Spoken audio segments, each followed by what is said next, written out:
എൻ്റെ പേര് ജോർജ് മാത്യു. ഇത് എൻ്റെ ഭാര്യ അലീസ പി മാത്യു. എനിക്ക് 50 വയസ്സായി. എൻ്റെ ഭാര്യയ്ക്ക് 43 വയസ്സായി. ഞങ്ങൾക്ക് കുട്ടികളൊന്നുമില്ലായിരുന്നു. ഞങ്ങൾ വളരെ പ്രയാസത്തിലായിരുന്നു. കുറേ ട്രീറ്റ്മെൻറ്റും കാര്യങ്ങളൊക്കെ നടത്തി.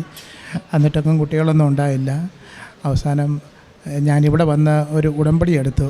ഉടമ്പടി എടുക്കുന്നതിന് മുമ്പായി ഞങ്ങൾ തിരുവല്ലയിലെ വളരെ പ്രശസ്തമായൊരു ഹോസ്പിറ്റലിൽ പോയി ട്രീറ്റ്മെൻറ്റൊക്കെ നടത്തി. അവിടുത്തെ വിദഗ്ധരായ ഡോക്ടർമാർ പറഞ്ഞു, ഞങ്ങൾക്ക് കുട്ടികളുണ്ടാവില്ല, നിങ്ങളൊരു കുട്ടികളെ അഡോപ്റ്റ് ചെയ്യുന്നതായിരിക്കും നല്ലതെന്ന് പറഞ്ഞു. ആ സമയത്ത് ഞാൻ കുവൈറ്റിലായിരുന്നു ജോലി ചെയ്യുന്നത്. അവിടെയും പോയി വിദഗ്ധരായ ഡോക്ടർമാരെ കണ്ടു. അവർ എല്ലാവരും പറഞ്ഞത് നിങ്ങൾക്ക് കുട്ടികൾ ഉണ്ടാകുകയില്ല, നിങ്ങളൊരു കുഞ്ഞിനെ അഡോപ്റ്റ് ചെയ്യുന്നതായിരിക്കും നല്ലത് എന്നാണ് പറഞ്ഞത്. ഇത് കേട്ടപ്പോൾ ഞങ്ങൾക്ക് വളരെ പ്രയാസമായി. അതിനിടയിലാണ് ഞങ്ങൾ യൂട്യൂബിലൂടെ കൃപാസനത്തെ പറ്റി അറിയാൻ പറ്റുന്നതും വീഡിയോ ഒക്കെ കാണാൻ പറ്റുന്നതും. എൻ്റെ വൈഫിന് ഒരു സിസ്റ്റ് ഉണ്ടായിട്ട് അതൊരു ട്യൂബ് എടുത്ത് മാറ്റിയതായിരുന്നു. അപ്പോൾ അതും ഒരു കാരണമായിരുന്നു. അതുകൂടാതെ എപ്പിലെപ്സിയുടെ മരുന്നും കഴിക്കുന്നുണ്ടായിരുന്നു. എൻ്റെ ബന്ധുക്കളും വേണ്ടപ്പെട്ടവരും ഒക്കെ പറഞ്ഞു, നിങ്ങൾ കുട്ടികളുണ്ടായി കഴിഞ്ഞാൽ എന്തെങ്കിലും വൈകല്യമുള്ള കുട്ടികളൊക്കെ ഉണ്ടാവും എന്നാണ് പറഞ്ഞത്. ഞങ്ങൾ വളരെ സങ്കടത്തിലായിരുന്നു. അപ്പോഴാണ് ഞങ്ങൾ ഓൺലൈനിൽ കൂടെ ഉടമ്പടി എടുത്തിരുന്നു. ഉടമ്പടി എടുത്തു കഴിഞ്ഞിട്ട് കുറേ കഴിഞ്ഞപ്പോൾ വൈഫ് പ്രഗ്നൻ്റായി. പക്ഷേ 1 മാസം കഴിഞ്ഞപ്പോൾ അത് മിസ്കാരേജ് ആയിപ്പോയി.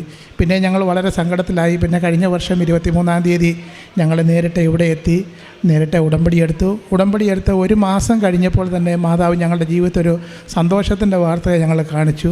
എൻ്റെ വൈഫ് പ്രഗ്നൻ്റായി. ഞങ്ങൾക്ക് ഈ കഴിഞ്ഞ സെപ്റ്റംബർ 21-ാം തീയതി മാതാവ് ഞങ്ങൾക്കൊരു ആൺകുഞ്ഞിനെ തന്ന് സഹായിച്ചു.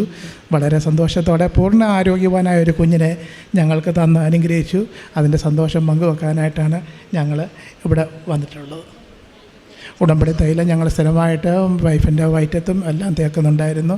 അതുകൊണ്ടൊക്കെയാണ് ഞങ്ങൾക്ക് കുട്ടികളുണ്ടായെന്ന് ഞങ്ങൾ പൂർണ്ണമായിട്ടും വിശ്വസിക്കുന്നു. കാരണം വൈദ്യശാസ്ത്രവും മികച്ചരായ ഡോക്ടർമാരും എല്ലാം പറ്റില്ല എന്ന് പറഞ്ഞ സ്ഥലത്താണ് മാതാവ് ഞങ്ങൾക്ക് വേണ്ടി ഒരു അത്ഭുതം പ്രവർത്തിച്ചത്. അത് എങ്ങനെ നിങ്ങളോട് പറഞ്ഞറിയിക്കണം എന്ന് പോലും ഞങ്ങൾക്കറിയാൻ പറ്റാത്ത ഒരു സന്തോഷത്തിലാണ് ഞങ്ങൾ.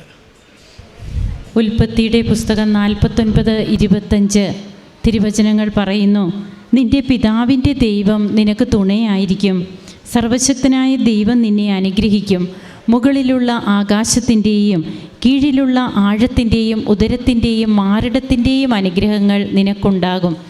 യാക്കോബ് തൻ്റെ മകൻ ജോസഫിനെ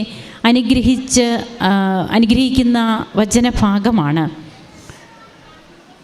എങ്ങനെ ഒരു കുഞ്ഞുണ്ടാകില്ല, പലതരം ട്രീറ്റ്മെൻറ്റുകൾ എടുത്തു. IVF ആണ് അവസാനം പറഞ്ഞത്. എന്നാൽ ഇവർ IVFന് പോകാതെ ഉടമ്പടി എടുക്കുവാനായിട്ട് കൃപാസനത്തിലേക്കാണ് വരുന്നത്. അങ്ങനെ ആദ്യം ഓൺലൈൻ ഉടമ്പടി എടുത്തു.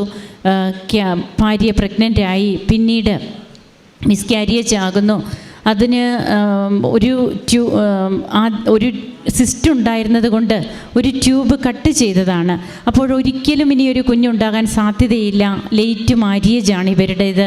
അപ്പോൾ ഇനി അങ്ങോട്ടൊന്നും നോക്കണ്ട. അതുകൊണ്ടാണ് ഒരു അഡോപ്ഷനെ കുറിച്ച് ഡോക്ടേഴ്സും അതുപോലെ മറ്റുള്ളവരും സജസ്റ്റ് ചെയ്യുന്നത്.